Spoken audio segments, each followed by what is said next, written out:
আসসালামু আলাইকুম। 2024 সালের 21-22 শিক্ষাবর্ষের প্রিলিমিনারি টু মাস্টার্স ভর্তিকৃত শিক্ষার্থীদের বিষয় পরিবর্তন এবং কোটার ফলাফল প্রকাশের সময় ইতিমধ্যে প্রকাশিত হয়ে গিয়েছে। তো আমরা নোটিশ দেখলে সম্পূর্ণ বিষয়টি ভালোভাবে বুঝতে পারবো।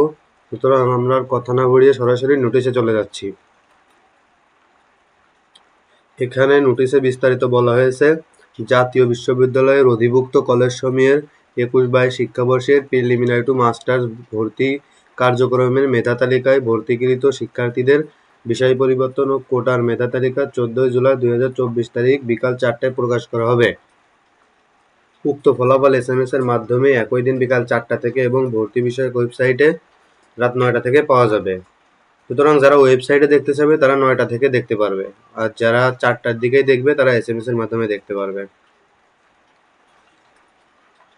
2021-22 শিক্ষাবর্ষে প্রিলিমিনারি টু মাস্টার্স প্রোগ্রামে কোটার মেধা তালিকায় স্থানপ্রাপ্ত ভর্তিইচ্ছুক কোনো শিক্ষার্থী অন্য কোনো শিক্ষা কার্যক্রমে বর্তমানে অধ্যয়নরত থাকলে তাকে অবশ্যই 22 জুলাই 2024 তারিখের মধ্যে পূর্ববর্তী শিক্ষা প্রতিষ্ঠানের ভর্তি বাতিল করে অনলাইনে চূড়ান্ত ভর্তি ফরম পূরণ করতে হবে, অন্যথায় দ্বৈত ভর্তির কারণে ওই শিক্ষার্থীর ভর্তি ও রেজিস্ট্রেশন বাতিল বলে গণ্য হবে।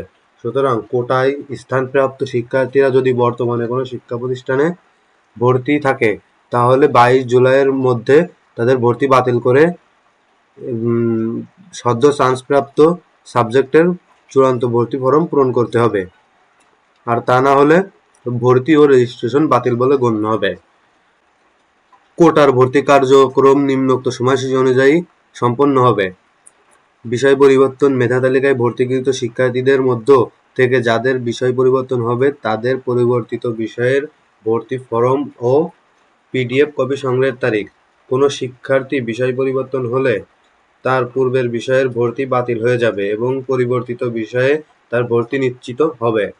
তবে কোনো শিক্ষার্থীর বিষয় পরিবর্তন না হলে তার পূর্বের বিষয়ের ভর্তি বহাল থাকবে। বিষয় পরিবর্তনের ফর্ম ও সংশ্লিষ্ট কলেজ কর্তৃক অনলাইনে নিশ্চয়ন করতে হবে না। বিষয় পরিবর্তনের ক্ষেত্রে শিক্ষার্থীকে কোনো ফি প্রদানও করতে হবে না।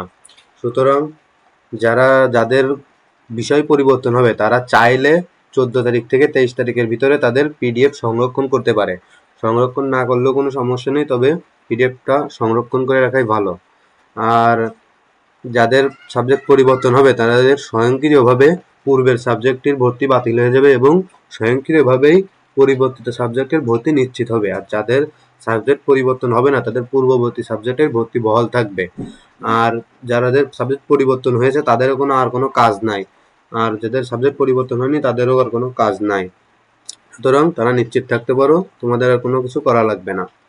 আর যারা কোটায় চান্স পেয়েছে তাদের কোটার মেধা তালিকায় স্থানপ্রাপ্ত শিক্ষার্থীদের অনলাইনে চূড়ান্ত ভর্তি ফরম পূরণ এর প্রিন্ট কপি সংগ্রহের তারিখ।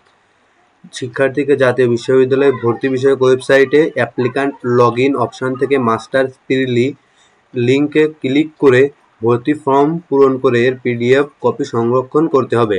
সুতরাং যারা কোটায় চান্স পেয়েছে তাদের 14 তারিখ থেকে 23 তারিখের ভিতরে চূড়ান্ত ভর্তি ফর্ম পূরণ করতে হবে এবং তাদের PDF কপি সংরক্ষণ করতে হবে। 3 নম্বরে বলা হয়েছে, কোটার মেধা তালিকায় স্থানপ্রাপ্ত শিক্ষার্থীদের চূড়ান্ত ভর্তি ফরম সহ রেজিস্ট্রেশন ফি শিক্ষার্থী প্রতি 835 টাকা সংশ্লিষ্ট কলেজে সরাসরি জমা দিয়ে আসতে হবে 15 তারিখ থেকে 24 তারিখের মধ্যে। সুতরাং যারা কোটায় চান্স পেয়েছে তাদের চূড়ান্ত ভর্তির যে ফর্ম তার PDF কপির সাথে 835 টাকা সংশ্লিষ্ট কলেজে গিয়ে জমা দিয়ে আসতে হবে। তারপরে হচ্ছে 4 নম্বরে বলা হয়েছে, কলেজ কর্তৃক কোটার মেধা তালিকায় স্থানপ্রাপ্ত শিক্ষার্থীদের চূড়ান্ত ভর্তি নিশ্চয়নের তারিখ। সুতরাং এখানে 4 আর 5 কোনো শিক্ষার্থীর কোনো কাজ নাই। 4 আর 5 এরা কলেজ কর্তৃক কাজ, এরা কলেজের কর্তৃপক্ষই করবে। সুতরাং শিক্ষার্থীদের কাজ 2 ও 3।